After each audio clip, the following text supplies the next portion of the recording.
আসসালামু আলাইকুম, সবাই কেমন আছেন? আশা করি সবাই ভালো আছেন। যে যেখান থেকে আমার ভিডিওটা প্লে করছেন সবাইকে জানাই অসংখ্য ধন্যবাদ। আমার ভিডিওটা প্লে করার জন্য আপনারা এই মুহূর্তে যে পাখিটা দেখতেছেন এই পাখিটার বয়স আজকে 20 দিন। তো ভিডিওর শুরুতে বলতে চাই, যারা জাপানি কোয়েল পাখি নিতে চান, 20 দিন থেকে যে কোনো বয়সের পাখি নিতে চান আমাদের সাথে যোগাযোগ করতে পারেন। আমাদের কাছ থেকে সকল বয়সের পাখি আপনারা নিতে পারবেন। সবসময় ইনশাল্লাহ আমাদের খামারে কম বেশি পাখি থাকে। আর যে কোনো বয়সের, 0 থেকে যে কোনো বয়সের পাখি আপনারা অ্যাভেলেবেল আসতে হবে, আইসা নিতে পারবেন। তবে আমাদের যদি অল্প পরিসরে নিতে চান আপনারা যে কোনো পরিমাণে নিতে পারবেন। সেক্ষেত্রে হচ্ছে অল্প পরিসরে নিতে হলে আপনাদেরকে ফার্মে আইসা নিতে হবে। তো যে বিষয়টা তুলে ধরার জন্য আজকে ভিডিওতে আসা আপনাদের সাথে, সেটা হচ্ছে যে এই পাখিগুলো দেখেন 20 দিন, আলহামদুলিল্লাহ পাখিগুলো কিন্তু অনেক সুন্দর দেখা যাইতেছে মাশাআল্লাহ। এই সুন্দরের ভিতরেও কিন্তু একটু অসুন্দর কাজ ঘটে গেছে। আর অসুন্দর কাজের মধ্যে আছে যেরকম আপনাদের সাথে একটু শেয়ার করি, যেমন গোলাপ ফুল সুন্দর বাট কাটা আছে।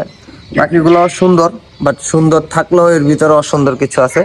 যেমন আজকে হঠাৎ করে পাখিগুলো কিন্তু দেখতে দেখেন একদম সুস্থই লাগতেছে, আর পাখিগুলো মাশাআল্লাহ সুস্থই বলবো আমি। তো পাখিগুলোর বয়স হচ্ছে আজকে 20 দিন। তো আমি ভাবছিলাম যে 20 দিন বয়স, দিনের বেলা পাখিকে বাতি মানে হচ্ছে তাপের লাইট, লাল লাইট না দিলেও হবে, কারণ 20 দিন যাবৎ ব্রুডিং চলতেছে। আর কত বাচ্চার সাইজ দেখে তো বুঝেন, এখানে বাচ্চা রাখছিলাম 10,000-এর মতো।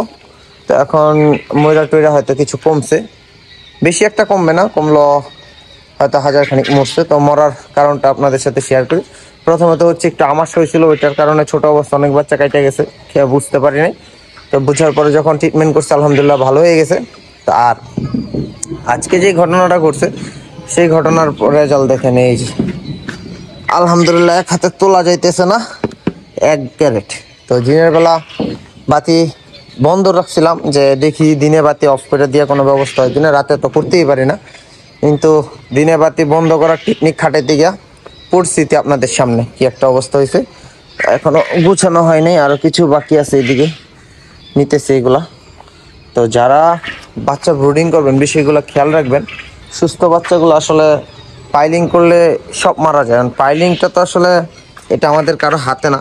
দেখা গেছে অনেক সময় সব কিছু ঠিক থাকে, তাপমাত্রা, খাবার টাবার সব ঠিক আছে, পানি টানি ঠিক আছে, তারপরও হঠাৎ করে কি কারণে মনে করেন জ্বর হয়ে যায়, তো জ্বর হয়ে মারা যায়।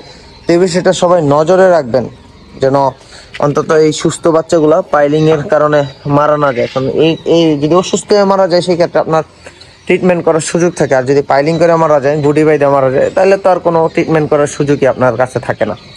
তো ভালো থাকবেন, ভিডিওটা ভালো করে লাইক কমেন্ট শেয়ার করবেন, যারা চ্যানেলে নতুন আছেন সাবস্ক্রাইব করে দিবেন, যারা ভিডিওটা প্লে করেন তো একটা সাবস্ক্রাইব করতে এত কষ্ট লাগে কেন ভাই? একটা সাবস্ক্রাইব করে দেবেন, সাবস্ক্রাইব করলে তো আর টাকা পয়সা লাগে না, ঠিক না?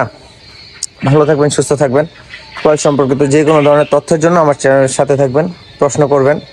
আর রাতে হয়তো বা 8টার পরে ইনশাল্লাহ লাইভে থাকবো। যারা লাইভে কথা বলতে চান তারা লাইভে চলে আসবেন। ধন্যবাদ, আল্লাহ হাফেজ।